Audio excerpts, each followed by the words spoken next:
Yes, before I get started, I'd like to thank him for just providing this really great environment. Actually, what I'm presenting now has been found while I was here, so it's very new. Probably also not very perfect. And also I'd like to thank, of course, the people who applied for this and got it, so all the people who write these grant applications, not only for this kind of things, also other things like core program in Japan. We have benefited a lot, and the CID and other European projects. So if these people were not there who actually take the trouble at writing these applications, nothing would work. So really, thanks a lot. And I think lots of people who did that are here, so it's a great opportunity for me to thank them. So what is this talk about? It has actually a lot of relations with a previous talk by Mark Rickford, and I still don't quite understand the relation, so it would be nice to have a little bit more time to think about it. But anyway, let's get started. So the whole thing is about getting computable content from proofs. The difference to the usual business in constructive mathematics is that we are not satisfied with the existence of a computation. We want to get it actually, and we care about that it's a reasonably good program. So it's kind of not the computability, but the computation itself is in the focus. We also look a lot about on borderline cases where the reasoning is just constructive or maybe even not, but still we get computational content. So a lot of semi-constructive or non-constructive principles will play a role in this talk. The whole thing is a spin-off, like we're trying to push forward this program extraction from proofs to new areas. There is, of course, this established the Midlock system that we did already quite a lot of program extraction, and now we are seeing what kind of things can we do more than just thinking a bit more. So I'm talking about Prowess Thesis, so here I corrected it. I found this in Wim Veldman's a paper of him, and that's my notation mainly refers to Wim Veldman's paper. You will see it at the end. I think he was supposed to speak here as well, so that's why I got 1 hour slot. So thanks to Wim. I don't know whether I will not fill the whole slot, but it's of course sad that he isn't here. I will review Brouwer's thesis and Bar Induction, and then come up with something more abstract that's more useful. It's actually 2 versions of it. And then we use it to prove uniform continuity for partial functionals of type 2. And then we extract from that the fan functional. The fan functional was known to be definable in a pure functional way before. I did it in my PhD thesis, but apparently Gandhi knew this before, that I was told by Martin Hyland. It's not clear who found it first. But anyway, it was always more like a hack. You just write it down, it works, you can prove it. But it was not the content of a proof, and that's what I'm trying to get here. Proof that actually has this functional as its computational content. Okay, let's look at Brouwer's thesis. It roughly says every bar is inductive. So what do we mean by a bar? A predicate on natural numbers is a bar if for all alpha there exists n p alpha n. I use here the common notation, so n is a natural number. For n, in the first part of the talk, I said n is always a natural number, and alpha is a function on the natural numbers. An infinite sequence of natural numbers, we could say. And this alpha bar n is just the initial segment of that sequence, the first n elements coded into a number. So it's alpha 0, alpha n minus 1, and this brackets is some primitive recursive coding function. And then, so we have the notion of a bar, and we also need a notion of an inductive bar. An inductive bar is defined inductively. So so given the predicate P, we define another predicate on finite sequences of natural numbers. So the empty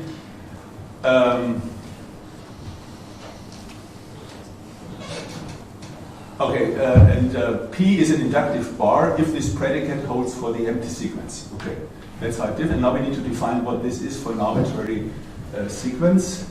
So if this sequence S is a finite sequence now, is already in P, then this S is barred, inductively barred. And if we have a sequence and all its one element extensions are already inductively barred, then this S is also inductively barred. So this is like an operator given a predicate P. We define a new predicate of the inductively barred finite sequences. And yeah, we say that P is an inductive bar if this predicate holds for the empty sequence. Okay? And in the system we will later formalize things. It would look like that. So we have here inductive definitions as a primitive, different to the Newport system. So we allow for strictly positive operators via our least fixed points and also greatest fixed points. We will see them later. So EBP is the least predicate such it holds if and only if PS holds, or for all n the extensions hold. Okay, so this is the same as this definition. Okay, and then the Brouwer's theorem can be written simply as every bar is an inductive bar. Theorem or thesis? Thesis. That's a thesis. That's less identified in this hour. Thesis and theorem. Sorry. Okay. Right. So we agree on that. This is Brouwer's thesis, and now as a consequence we get bar induction. So bar induction is actually can be proven using Brouwer's thesis. So what is bar induction? I write it here for decidable bars. So if P is a bar, if P is a decidable and P is a subset of Q, and if this Q is hereditary, so if it holds for extensions, it holds for the sequence itself, then it holds for the empty sequence. So this is the, and why do you normally you have this decidable as an extra condition. You will see later why I pack this into the second one, because I like to have these two together. Okay, and here decidable just means that we know that Pn or not Pn. So the default logic is always intuitionistic logic, so we don't have this for granted. It's an assumption. So that's bar induction, and it can be easily proven by induction because we have this, from this we get that it's inductive, and then we have an induction principle, and using that induction principle this simply can be proven. So that's the classical intuitionistic tradition of bar induction. And now I want to discuss some issues with it. Not that I'm criticizing it, it's just when you want to apply it, there are some problems with this bar thesis, a Brouwer thesis. It could be bar theorem, Brouwer thesis, first, it only talks about natural numbers, so we want to be abstract. We want to use abstract mathematics and get problems from theorems. So it's like nice to have it not restricted to this particular situation. Then it talks about infinite sequences, and as Joan Moskovakis pointed out, infinite sequences, it's not so clear what you mean by that. Different people mean different things. So it's nice to maybe, if you can, avoid it. Don't talk about it unnecessarily. Sometimes you have to. The premise has computational content, namely it requires you to compute for every alpha this n.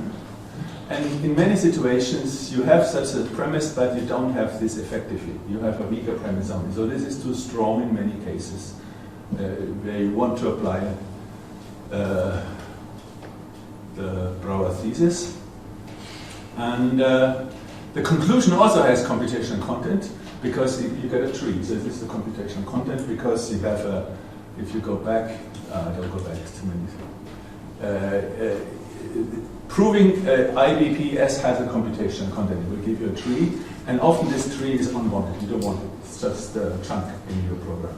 So both are not ideal formulations for our purpose. Also, we have decidability, and it's in many situations too restrictive. So you want to get, if possible, get rid of this as well. So we try to weaken and both generalize both the premise and the conclusion. That's our goal. Right, and how do we do that? So we use the facts, so we use inductive and coinductive definitions, so the new means greatest. So we define when there is a path in a relation. So that's an arbitrary relation. So X has an infinite path if there is a smaller one that also has an infinite path. And if you take the largest relation, it means you have an infinite descending. Ulrich? Yes? What is X? But What is little x? little x is an is an element of the field of that relation. It's all try to be as general as possible. There are no assumptions about the domain. It's implicit. Think of you are in predicate logic. It's just some predicate and some sort. There's no assumptions made about the x. There are no natural numbers necessarily. And this is the complete dual. You see, they just swap everything. The mu becomes a mu. The exists becomes a for all. And then you get the accessibility predicate. So X is accessible if all smallest are accessible. And I wrote some explanations. So classically, and with some choice, you see that they are exact complements each other. So that's, but intuitionistic. But you can also think, what does it mean intuitively? It means with dependent choice that there's an infinite descending sequence starting with X. And UG means that roughly less induction is valid at X. It's in the accessible part, you can do induction. Okay, and now what's the relation to the previous notion of the Prowess Thesis? It's, you can define a relation indexed by this P, which is supposed to be the bar. It says that you extend S to get, T is extended by 1 to get S, and the bar property does not yet hold. This is your going down. And then not path for this relation just means P is a bar. And accessible means that this is P is an inductive part. So this thing allows you to capture this. Sorry, there are two negations. Sorry, I'm just in the definition of less than P. So there is. So a bar means you cannot avoid P. No, S less than P. S is less than P. Yeah. P is an index, it's an index, it's depending on that, and S is less than T means in this application that S is a one-element extension of T. And there's a negation. But there's a negation in front of it. So it's just okay, sorry. That's why. Sorry. Yeah. That's rubbish. The copy and paste, I had this here in front, and I decided to put it back, what we would get. and forgot to delete that one. No, but it's, of course, but just wanted to check. So the first negation this negation is as a second typo in this slide. So. Okay, no, sorry. Sorry, now it's great, thank you. It would confuse completely. So this should go away. So S, it is an extension. Yes, we go down and not P. And not P yet. So not yet finished. So, that's nice. So really, thank you very much. This is a typo. But it's obvious. And now there is no path from the empty sequence. That means that P is a bar. And that this is accessible means that it's an inductive bar. So that's how we can capture this in this more general. Is it really a case that no path means that P is a bar? Because P is a bar says that for every infinite path there exists something. Namely. Yeah, and you need some choice to do that. Yeah. It's just an intuition. Yeah. It doesn't really matter much because this is a negative formula. It has no computational content. So let's. By means, I mean it's not a precise. Oh, but your P is decidable, yes. Huh? Okay. Your P is decidable all the time. Yeah. Okay. Yes, it's decided in that case. Yes. Okay. But later we will want to get rid of that condition. Okay. Okay, then you can easily prove that if X is accessible, then there is no path intuitionistically, and the converse, you need some choice, but we just postulate it, and we regard this as our version of Brouwer's thesis that is more useful for our purpose. And notice that both formulas, the premise and the conclusion, are now non-computational. There is no computational content. There are hierarch formulas in the technical sense. So if you do realizability, there's nothing to realize, there's nothing to realize. So the answer to the title on the computational content of Brouwer's thesis is null. It's never content. But that's what it makes it so good. It has no unnecessary content, but it's still very useful. It's like a catalyzer for doing useful things. Okay, so that's this comment. regarding the formal system, I'm very, very sloppy here, and I tried to answer any questions online. But if you want to know, there is talk by Tsutomo after the break, which will give you, after the lunch break, give you details on the formal system, and also the talk by Kitsuki before that will show you another way of pushing the boundaries of program extraction in a completely different direction. Okay, this should be positive. Sorry. So this thing has no computation contents and doesn't spoil program extraction. All we need to know that we believe in it. Yeah. But it has nothing to realize here. Okay, and sometimes this is, I think, the nicest version of the premise, but sometimes you also want to talk about sequences, so there is no infinite descending sequence starting with X. And with some choice, this is equivalent to that. And both are Harrop formulas, and as long as you believe them, you can use them as this premise in this Prowess Thesis. Okay? Okay, now we want to go to bar induction and also make an abstract version of it. First, we can take an arbitrary relation, less, and define the deflective transitive closure, again by some obvious inductive definition. So y is less star than x if it's either equal, or you can find a midpoint. Yeah? And again, similar as before, given any predicate p, we define y is less px if y is less than x and p does not yet hold at x. Yeah? That's the definition we use. And now we can write this abstract bar induction. So the first premise is x0 is barred. X is just an arbitrary element. You can say the whole thing is quantified for all x0 from the outside. So there's no path avoiding p. You cannot avoid p. That's what it says. And here is something like decidability of p and p subset of q, but you simply write the implication p of x implies q of x in a stronger way. So that's the very convenient way of combining the two properties. I don't know whether this is actually weaker than saying px implies qx and p is decidable. Probably it is weaker. But let's not dwell on this thing. And then the rest is the same thing. If it holds for a smaller one, then it holds for x.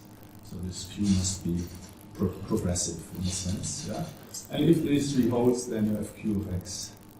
And you can see that the original bar induction is just an instance of that, with this relation we defined before. Okay? And here I give the proof, but I think it's really obvious how to prove that. You just need this just skip that. Okay, bang. So now we need to do more. So this is a nice version of it that will be useful, but it's not enough. We need a stronger one.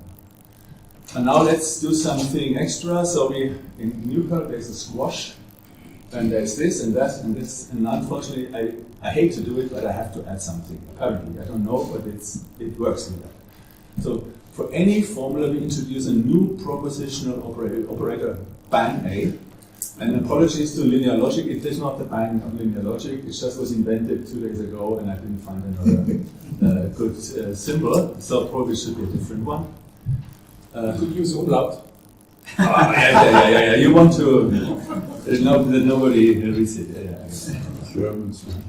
So bang A is a new formula, and it's a Harrop. So I just declare it to be Harrop. I kill the content, like it's similar to squash.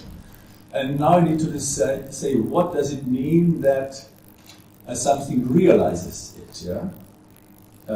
You say, well, it has the content, so A has just to be nil, just some dummy element. Yeah, nil. And now here's from A, everything must realize A. Yeah? Everything of the right type, of course, I suppress here a little bit. Every right form, that of the right shape, to be a potential realizer actually is a realizer. That's what it says. Okay? And why this strange definition? Let's have a look. Let's look at an example. So we have, for example, this is realizable. Bang of this holds. Yeah? Why? Because let's see what does it mean to realize that. It means if bottom, then A realizes A. That's how it's defined. And this is an instance of EFQ.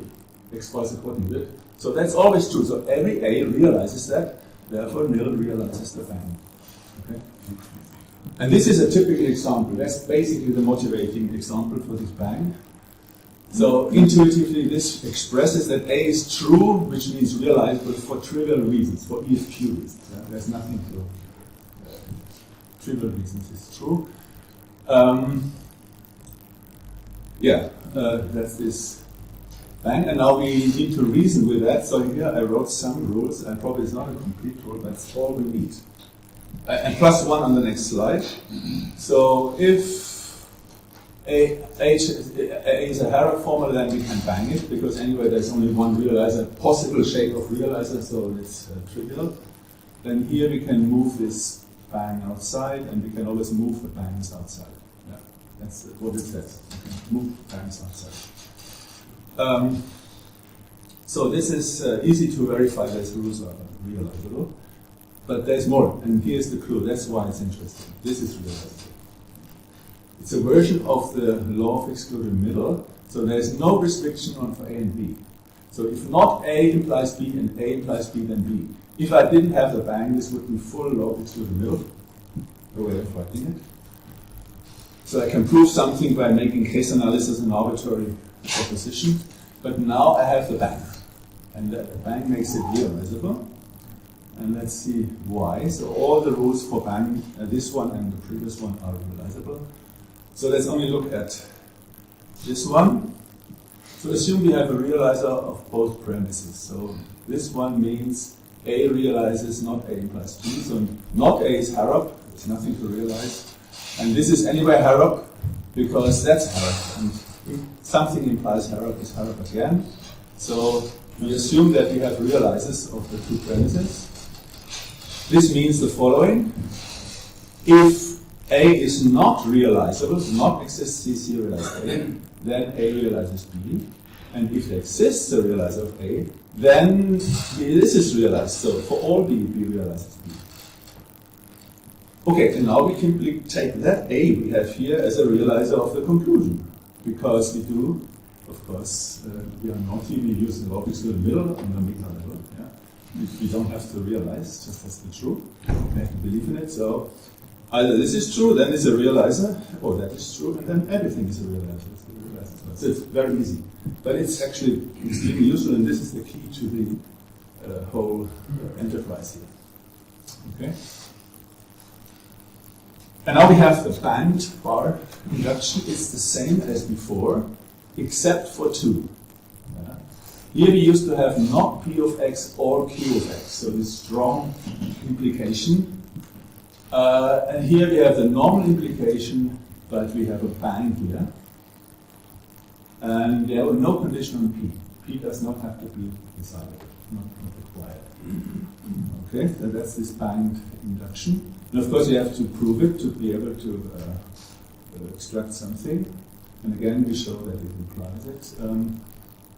Proof is almost the same as before.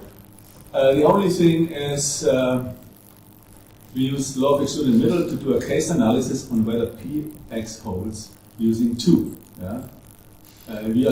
Because if Px holds, we are done. We can prove Q of x. Okay, it's a little bit now sketchy because you should have known the previous proof. The point is we can prove Q of x by making a case analysis of P of x. Because if P of x holds, then this holds, and if not P of x holds, then this premise is the same as the induction hypothesis. So I think you want to see the proof. It's otherwise confusing, or you see my words. Let's go to the proof. I think we need to know that here. Okay, so let's prove this one. It's the same, just with this different clause here. Okay. So we assume 1, 2, and 3.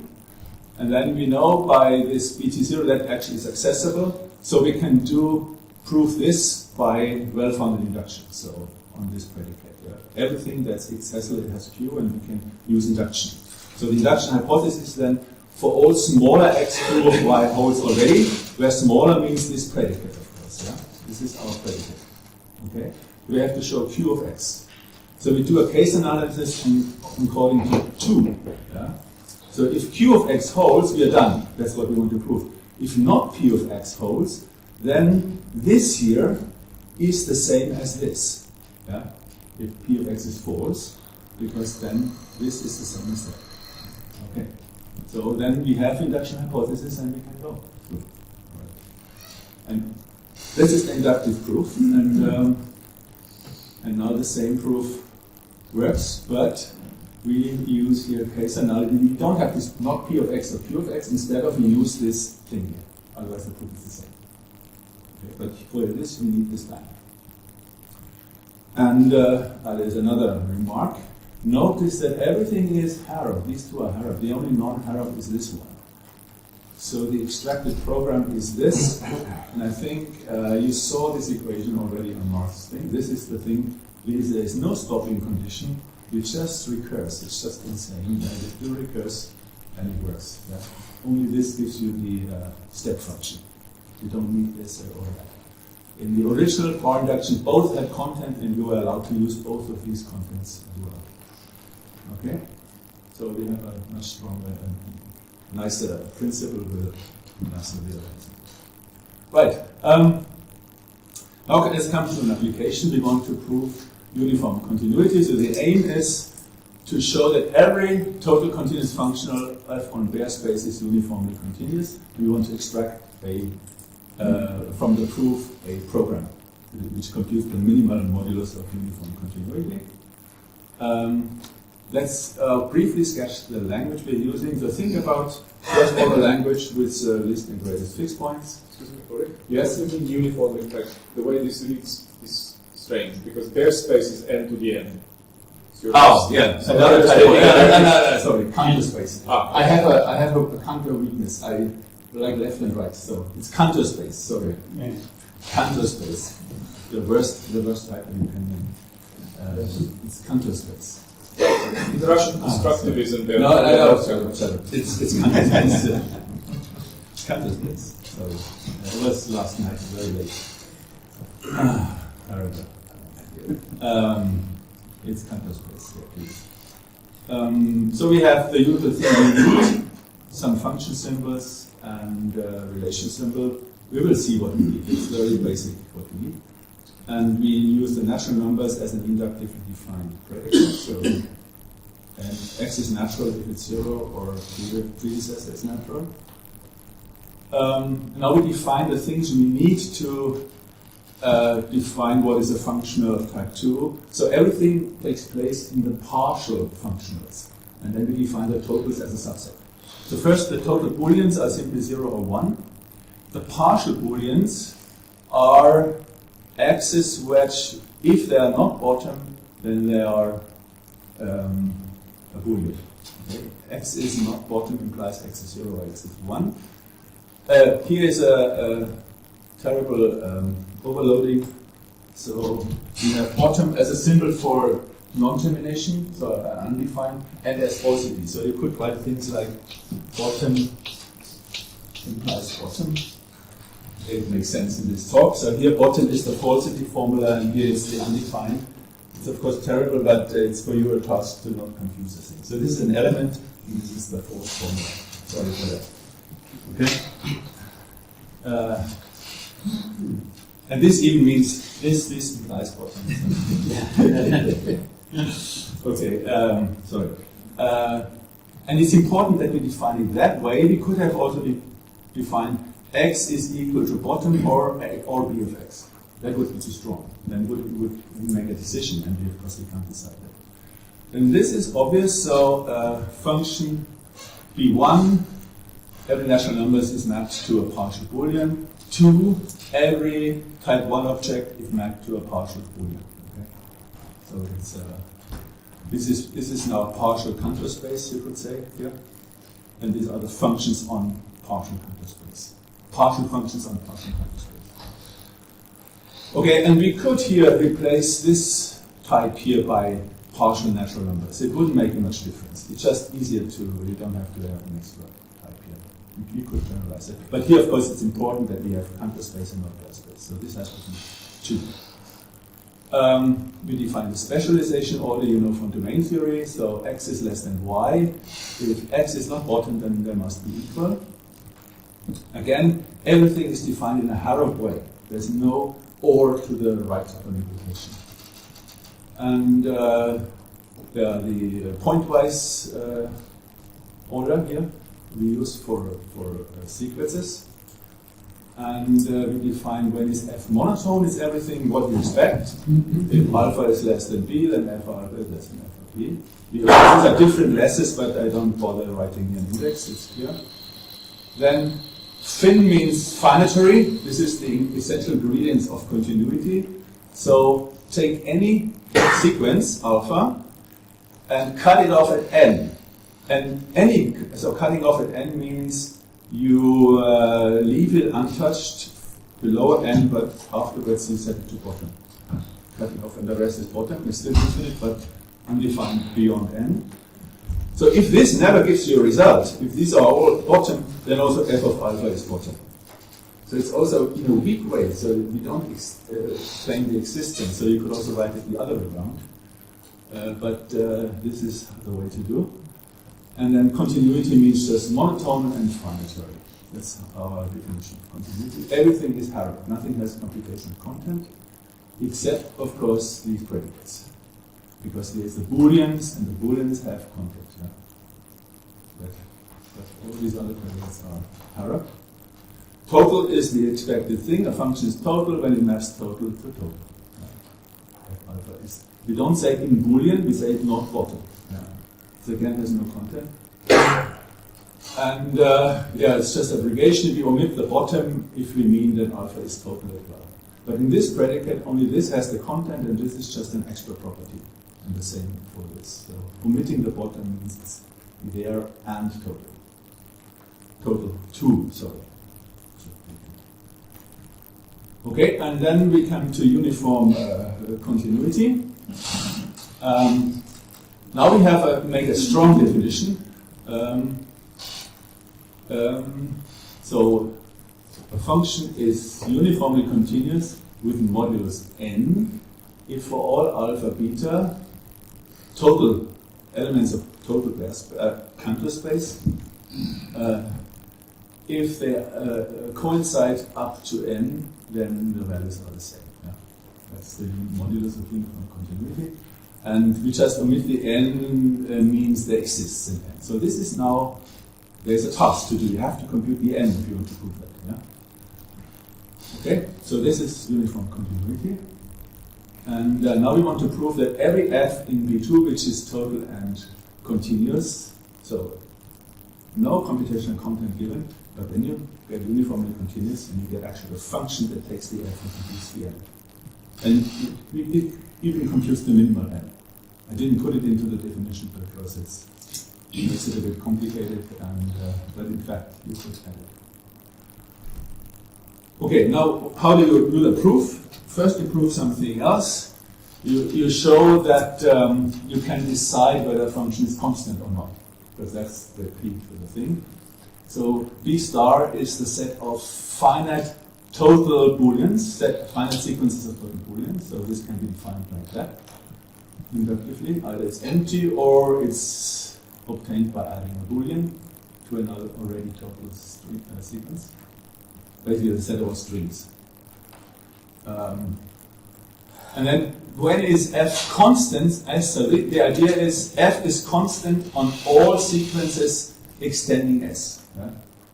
It's constant on all sequences extending s. So there is a Boolean, a total Boolean, such that all total alphas, f of s star alpha is b.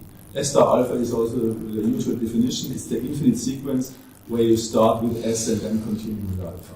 Yeah, I think it's obvious. And then here is the main theorem, decidability of constancy. Let f be a total continuous functional. Then for every s, it's decidable whether f is constant on total extenders of s. So you can prove const fs or not const fs. So what is the superscript bs there? B star, you mean?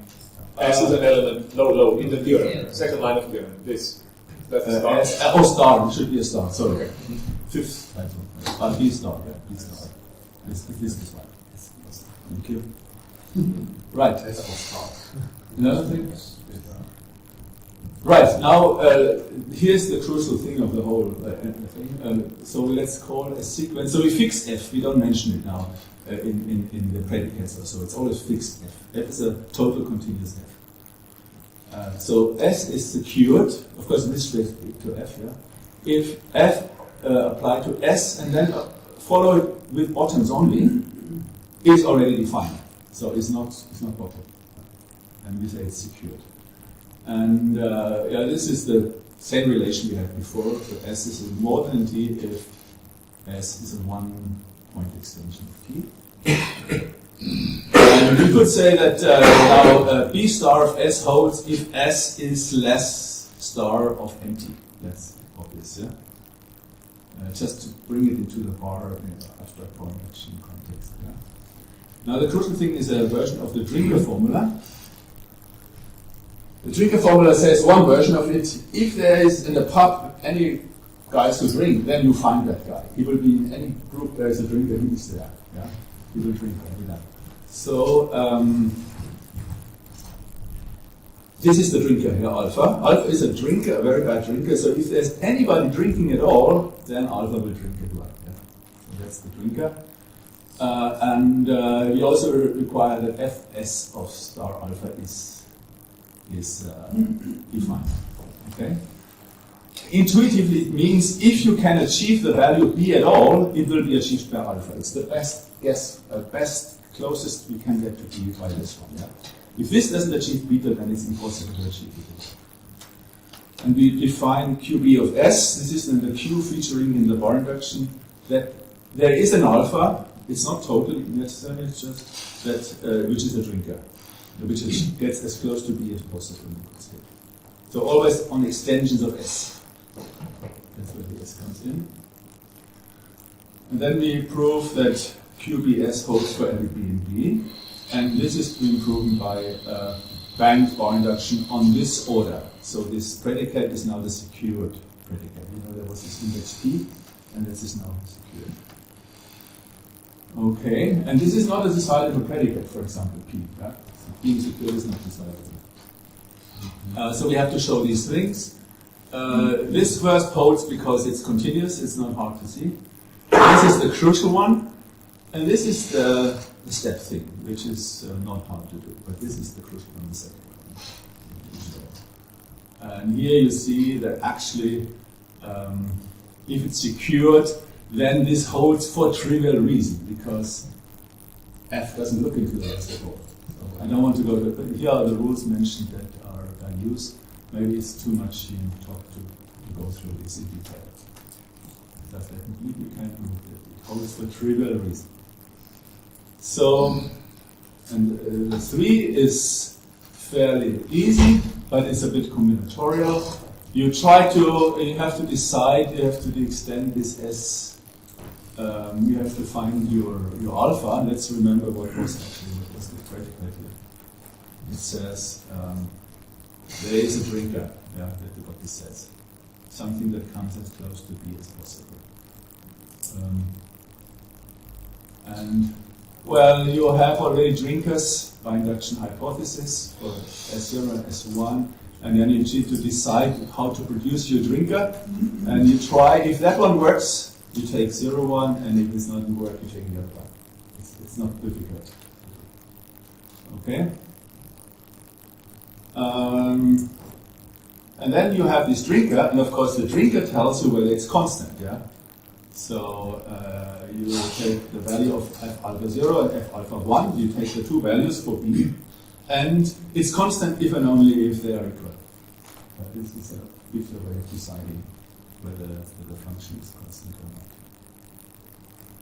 not. Okay, here you need monotonicity as well, but this is all a lot of details. It's not. And then the uniform is for the easy corollary, of course, because we have this very strong statement we can decide constancy. So let f now be total and continuous. we say u cont. I think this is a repetition. So it's just a recall of that. And we show for all S in B, u cont S. And now it's not a repetition. We say it's constant from S on. Yeah? For all extensions, it's constant. That is what this says. The F is dropped because it's fixed. Yeah? So from S on, it's constant. That's what this says. And we can prove this by abstract bar induction, the first version, on this bar relation. And this is now a decidable bar, because we can test this thing whether with this drinker. We have proven it's decidable. Therefore, we can use decidable bar induction, and then we have to have these tasks to do, and they are all easy. For example, this holds by continuity. This holds by the Constancy Theorem. That was the hardest bit, actually. 2 and 3. You have this, and you clearly have this axial formula to get the new models of continuity. It's very straightforward. Right, and that concludes the theory. So if there are any questions, you should ask now, because we now extract the program. Okay. The program can be easily extracted, and it's a simple Haskell program. I just wrote it in Haskell to make it readable. Here are the types: natural numbers, booleans, functions from natural numbers to booleans, and so on. B2. They don't have bottom because in Haskell everything is partial anyway. Yeah? So you can't distinguish between total and partial. Star is simply the what I called one star, but star and double star are already taken in Haskell, so I have to use 3 stars. So it's exactly this definition. If n is small the length of S, then you take the nth element. Otherwise, you take alpha at this difference. So this is actually Haskell code. It's just copied here into the file. Then Theorem 1, which is the Constancy Test, has this program.